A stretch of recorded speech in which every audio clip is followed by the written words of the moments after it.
Hi, glad you could join me. You know my habit. I read in the Old and New Testament in several different passages each day. And today I'm all the way back in the book of First Samuel. Now, First Samuel is the story ultimately of David and the kingship of David and how he comes to be the king of Israel.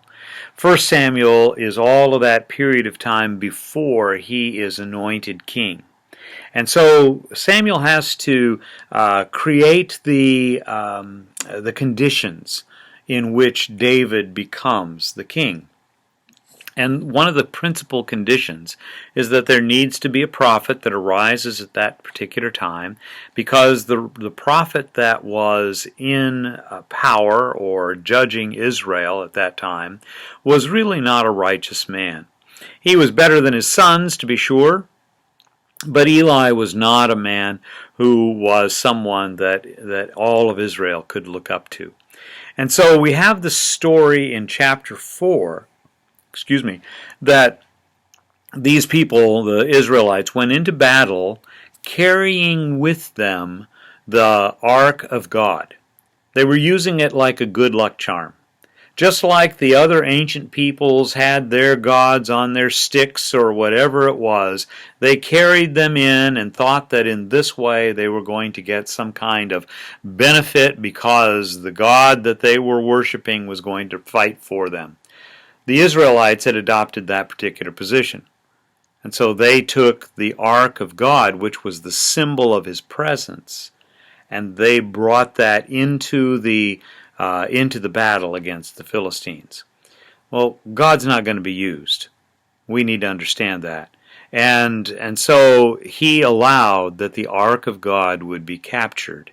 And it was that message, that realization, that led to Eli actually passing away. It was when he got word that the Ark of God had been captured that he passed away.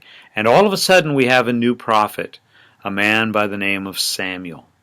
So Samuel comes on the scene, and we'll get into Samuel a little bit later. But the writer, which I assume is either Samuel or some historian in the kingdom that way, the writer takes a little bit of a parenthesis and says, well, what happens to the ark? And so in chapter 5 of 1 Samuel, we see an incident where the Ark of God is taken into the temple of Dagon. Now, that was a very common thing in those days. You took the head of your enemy, or you took the god that they were worshiping, and you took that into your particular place of worship because your God had defeated them. And you used it as a way of saying, our God is greater, and honoring the God that you served. Well, the Lord God of hosts is not going to be subservient or bow to any idol. And so the next morning after they took that in, they came back in order to perform all of their worship activities, whatever they were, and they found that that Dagon had fallen on his face. At first they thought that was an accident. So they put it up and left again to that day. The next day they came back, and not only was he down in front of the God of Israel, but his arms were broken, his legs were broken. I think his head was broken off as well, because he was just a god of wood and stone, and that God is not going to be over the God of Israel. So the God of Israel afflicted the people. Now it says in some translations that he afflicted them with tumors.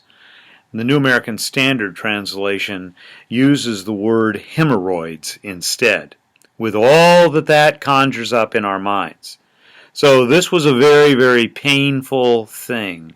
And apparently not only were there these sores and these boils and these hemorrhoids on the bodies of the people of the Philistine people, not only was that happened, but there were also mice.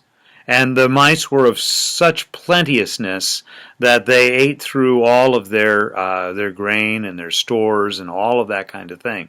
And so in order to get rid of them, ultimately, we see that the lords of the Philistines fashioned golden mice and golden hemorrhoids as a part of their effort to get rid of the God of Israel. These were the sacrificial kinds of things, because they knew that the God of Israel was first, ultimately the only God. Not just one among many, but He's the only one. Now that's really the lesson for us in this generation. We live in a society that says that the God of Israel and the Christian God is one among many others. Yes, you are free to worship the God of Israel, just as your neighbor is free to worship Buddha, or your other neighbor is free to worship Allah. And we have taken the idea that is important in our society and a part of our founding documents, that there is freedom of religion, and we have made that into the equality of all religion. But that's not what the founders intended, and that's certainly not what God Himself intends. People are free to come and worship, and what they're hopefully going to see is that if you worship the true and living God revealed in Jesus, you will find yourself to be blessed much more than the inadequacies of those other gods. Now, originally that was not necessarily in the minds of our founders, but nonetheless, that's the idea. Yes, that there is freedom of religion, but there is not an equality of all religions. And the founders of this nation understood that that was not to be the case. And so that's why they wrote those things in our First Amendment. I hope you have a great day, and we'll talk to you again tomorrow. Take care.